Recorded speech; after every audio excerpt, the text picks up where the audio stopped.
Hello everyone, welcome to tech Sharmit. आज के session में हम देखेंगे कि किस तरह से हम एक एसक्यूएल को एग्जीक्यूट कर सकते हैं डायनामिकली। ठीक है। अभी तक जो हमने एग्जांपल्स प्रीवियस सीरीज में कंप्लीट किए थे उसमें हमने देखा था कि हाँ, हम नॉर्मली एक एग्जैक्ट एसक्यूएल स्टेटमेंट से कोई भी क्वेरी को रन कर रहे थे। बट उसमें क्या हो रहा था, हम या तो वैल्यूज़ को हार्ड कोड कर रहे थे या फिर वो एक ऐसा फिक्स स्टेटमेंट ही होता था जहाँ पे डायरेक्टली हम क्वेरी को रन कर रहे थे। ठीक है। बट इस सेशन में, इस सीरीज से मतलब आज से हम क्या करने वाले हैं, हम कुछ डायनेमिक एसक्यूएल रन करेंगे जहाँ पे हम यूज़ करेंगे स्टेटमेंट्स का। ठीक है। तो जब भी आपको डायनेमिक एसक्यूएल रन करनी है तो उस केस में आप क्या कर सकते हो, कुछ स्टेटमेंट बना सकते हो और उन स्टेटमेंट को एग्जीक्यूट करके आप अपनी क्वेरीज का आउटपुट लेके आ सकते हो जो भी आपने क्वेरी बनाई है। तो इसके भी डिफरेंट डिफरेंट वेज होंगे, जैसे हम डायनेमिक एसक्यूएल से डेटा इंसर्शन कर सकते हैं, अपडेशन, है ना। तो इस तरह से बहुत सारे प्रोसेस होंगे हमारे पास। तो देखते हैं आज के इस पहले प्रोग्राम में क्या है। उससे पहले मैं आपको एक क्वेरी दिखा देता हूँ। strSQL कमांड हम रन करेंगे। यहाँ पे एक नॉर्मल क्वेरी रन करता हूँ, select star from Sharmit one slash students. तो ये एक स्टूडेंट्स नेम से हमारे पास टेबल है और ये कहाँ पे है, लाइब्रेरी शर्मित वन में। अब जैसे ही हम यहाँ पे एंटर हिट करेंगे तो आपको दिखेगा यहाँ पे मैंने एक डेटा इंसर्ट किया हुआ है, 500 स्टूडेंट आईडी जिसका नेम डबल ए है। ठीक है। इस तरह से एक रैंडम डेटा मैंने डाला हुआ है।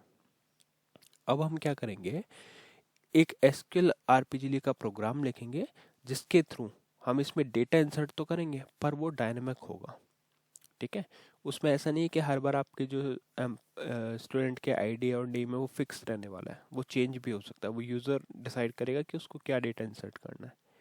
ठीक है। तो इस तरह का प्रोग्राम कैसे बनाते हैं वो देखते हैं। तो पहला प्रोग्राम हम देखते हैं। यहाँ पे मैंने सबसे पहले तो क्या किया है, एक हमने बनाया है यहाँ पे पीआई। पीआई इसलिए बनाते हैं जब भी हमारे को किसी प्रोग्राम में पैरामीटर रिसीव करना है। तो अभी हम सिनेरियो ऐसा लेके चल रहे हैं कि जब भी कोई यूज़र इस प्रोग्राम को कॉल करेगा तो वहाँ पे वो तो पैरामीटर प्रोवाइड करेगा, स्टूडेंट आईडी और स्टूडेंट नेम। जो भी वैल्यू वो वहाँ से स्क्रीन से प्रोवाइड कर रहा है उसी ही वैल्यू को हम अपने फाइल में इंसर्ट करना चाहते हैं। ठीक है। तो यहाँ पे कोई डिपेंडेंसी नहीं है, यूज़र के ऊपर डिपेंड करेगा बस। बाकी प्रोग्राम में कोई हमने ऐसा हार्ड कोड नहीं किया। जो भी वैल्यू यूज़र, जैसे मैंने इस प्रोग्राम को एज ए यूज़र कॉल किया तो मैं वहाँ पे दो वैल्यू प्रोवाइड करूँगा, एक होगा स्टूडेंट आईडी और दूसरा होगा स्टूडेंट नेम। और जो भी वैल्यू हमने वहाँ पे पास करी उस अकॉर्डिंग वो डेटा इंसर्शन करेगा। तो ये पीआई किस लिए लिखते हैं, इसीलिए लिखते हैं। अगर आप आरपीजी फिक्स फॉर्मेट के हैबिचुअल है तो आपको पता होगा स्टार एंट्री हम वहाँ पे लिखते हैं, इसीलिए मैंने जस्ट यहाँ पे एंट्री पैरामीटर लिखा हुआ है जिससे आप रिलेट कर पाए इसको फिक्स फॉर्मेट से।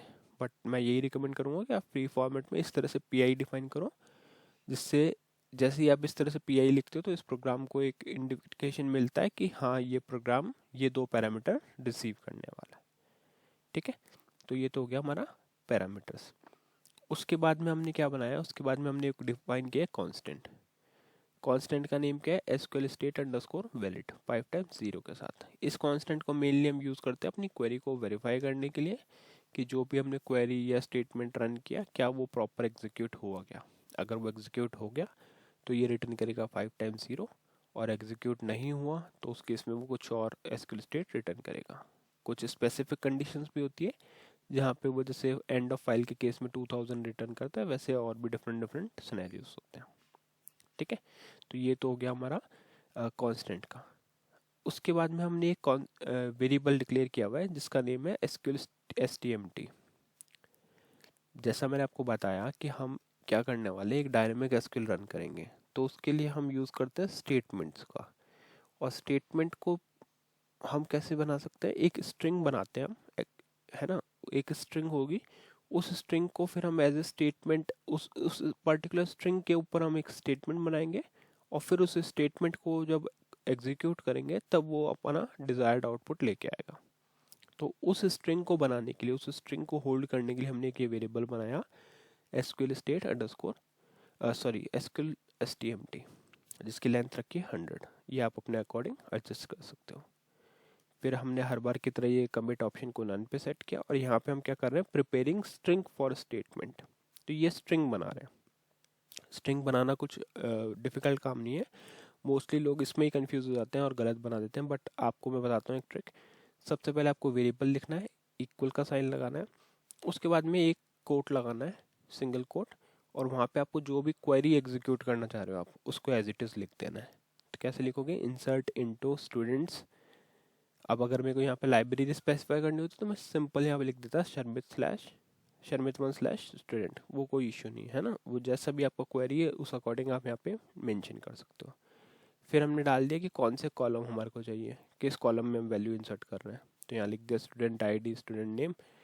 अब होता क्या है, जब यहाँ पे हमारी लेंथ फुल हो जाती है, जब ये एक्स्ट्रा लाइन चेंज करने की नीड होती है, तो हम क्या करते हैं, यहाँ पे कुछ स्पेस नहीं देते तो वो क्या हो जाता है, ये वाला जो लास्ट, इसका जो लास्ट करेक्टर है वो इसके फर्स्ट करेक्टर से टच हो जाता है, और उस केस में आपकी जो स्ट्रिंग है वो ब्रेक हो सकती है ना, क्योंकि वो एक्चुअल में उसका मीनिंग कुछ और बन जाएगा। मीनिंग क्या हो जाएगा, नेम और ये पैरेंथेसिस और फिर वैल्यूज़, ये पूरा इसको ऐसे कंसिडर करेगा, और इसका पैरेंथेसिस इसको मिलेगा नहीं, है ना।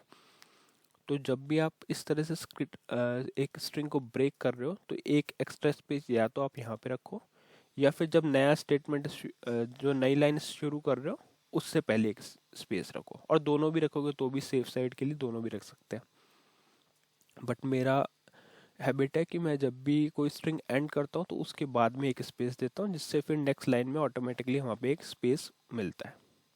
तो मैंने क्या लिखा, इंसर्ट इनटू स्टूडेंट्स टेबल, ठीक है, और स्टूडेंट आईडी स्टूडेंट नेम में जाएगी वैल्यू। वैल्यूज़ क्या है, अब वैल्यूज़ की जगह आप देख रहे हो यहाँ पे है क्वेश्चन मार्क, एक क्वेश्चन मार्क ये, एक क्वेश्चन मार्क ये है। और एंड में भी मैं यही रिकमेंड करूँगा कि एक एक्स्ट्रा स्पेस आप रखो, जिससे क्या है, आपका जब क्वेरी बिल्डअप होगा तो आपको प्रॉपरली उसमें दिखेगा कि क्या आपने क्वेरी बनाया है, ठीक है। अब ये क्वेश्चन मार्क क्या है, इसको हम बोलते हैं प्लेस होल्डर।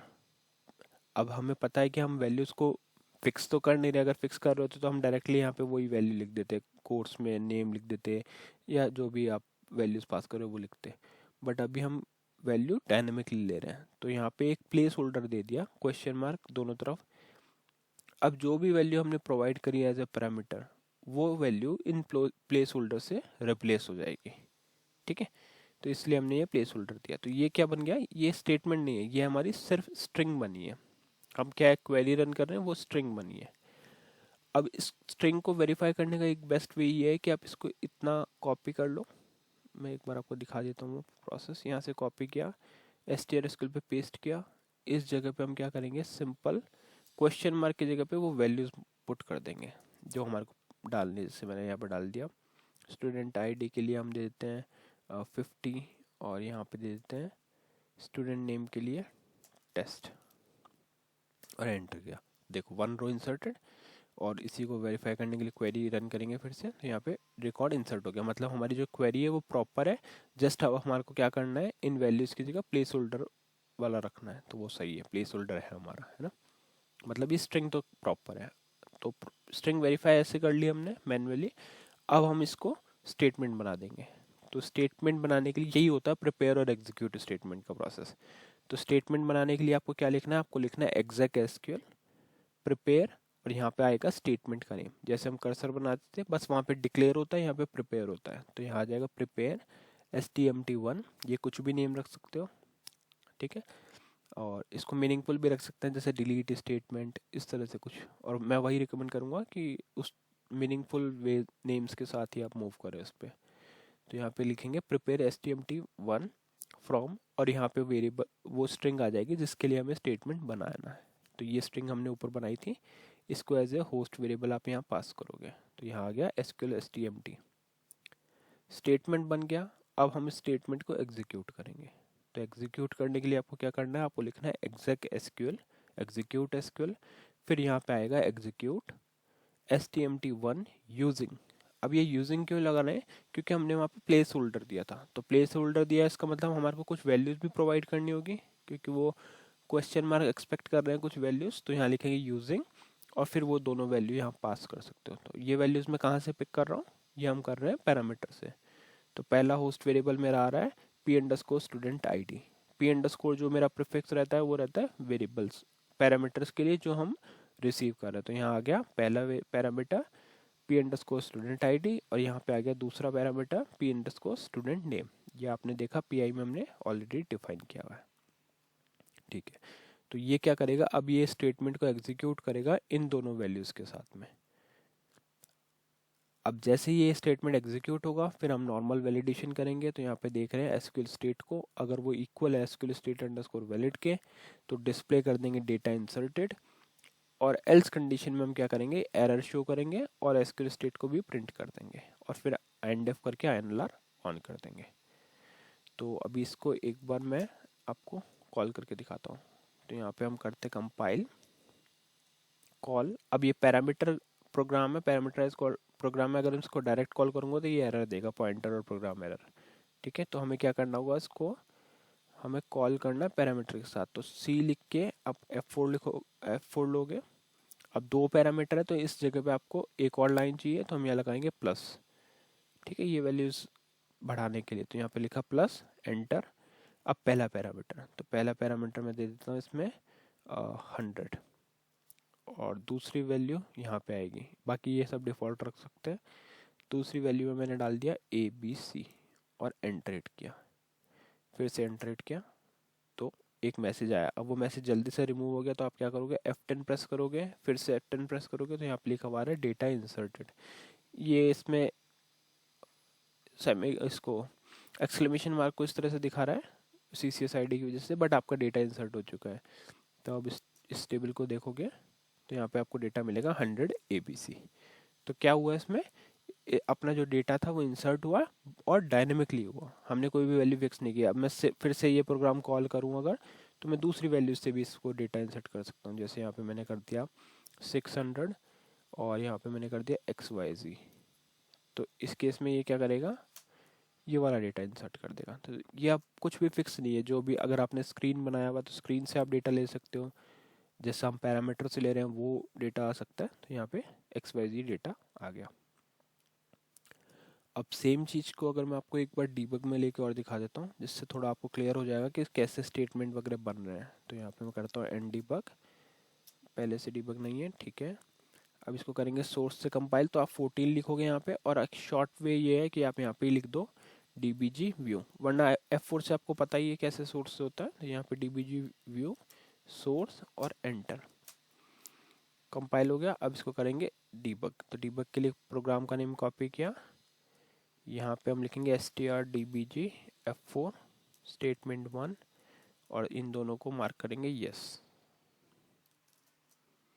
फिर आप एंटर करोगे, एंटर करने के बाद में कुछ टाइम लेगा ये, कुछ टाइम के बाद में ये आपको एक स्क्रीन शो करेगा जहाँ पे आपको ब्रेक पॉइंट लगाना होगा। जो भी आप ब्रेक पॉइंट लगाओगे उस अकॉर्डिंग आपका प्रोग्राम कॉल होने पे रुकेगा और फिर वहाँ आपको रिक्वायर्ड वैल्यूज़ प्रोवाइड करनी है। तो जैसे यहाँ पे मैंने लगाया BR1, तो ये फर्स्ट लाइन पे ब्रेक होना चाहिए।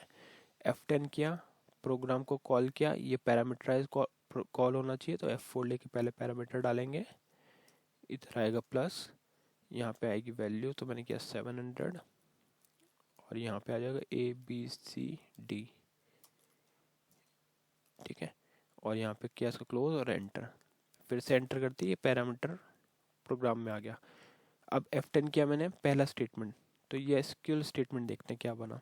तो यहाँ पे एक्चुअल क्वेरी बनी, insert into students, student name, student ID, student name, values और ये प्लेस होल्डर आ रहे हैं, ठीक है। अब इसको करेंगे F10, तो ये STMT1 बन चुका है, स्टेटमेंट बन चुका है इसमें। अब अपना इसको अगर F10 करेंगे तो यहाँ पे ये अब इधर SQL स्टेट क्या आ रहा है, SQL स्टेट आ रहा है 0, क्योंकि ये क्वेरी प्रॉपर एग्जीक्यूट हुई।